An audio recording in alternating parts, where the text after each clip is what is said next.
पाणी पुरवठा केला जातो तो देखील 1 दिवसाआड, तर याच्याबद्दल क्लिअरिफिकेशन द्यावं. 3 तास पाणी पुरवठा केला जातो हे चुकीचं आहे. फक्त 45 मिनिटं पाणी पुरवठा आणि तो देखील 1 दिवसाआड केला जातो, याची नोंद घ्यावी आणि चुकीची दुरुस्ती करावी. एकूण मिळून 3 तास पाणी पुरवठा करतो, त्याच्यामध्ये आपण डिस्ट्रीब्युशन हे केलेलं आहे, झोनिंग केलेलं आहे, त्याच्यामध्ये प्रत्येक भागामध्ये 5 तास किंवा 1 तास.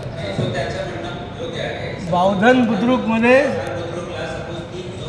डिवाइड करून 45 45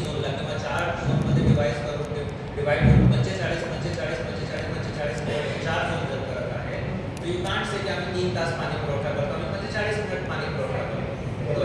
कसा आणि दुसरं काय माहिती आहे का की बावधन बुद्रुकमध्ये 1 दिवसाआड पाणी पुरवठा केला जातो, तो निदान ॲटलिस्ट रोज करावा 45 मिनिटं, एवढीच आमची विनंती. बावधन बुद्रुकची आपण आर्थिक वर्गणी काढली साधारण 12.55 एपीडी. आत्ता आम्ही कसं पहिलं 8 लाख लिटरपासून सुरुवात करून आम्ही वाढवत आता जवळजवळ 1.5 एकरपर्यंत 15 लाख लिटरपर्यंत पोहोचतो. आणि आहे त्या पाण्यामध्ये द्यायचं म्हणजे काय होतं, त्याच्यामध्ये पण आम्हाला डिस्टर्बन्स काय होतं की थोडंसं इकडे कमी जास्त झालं की बाकीच्या सोसायटीच्या तक्रारी सुरू होतं. एवढं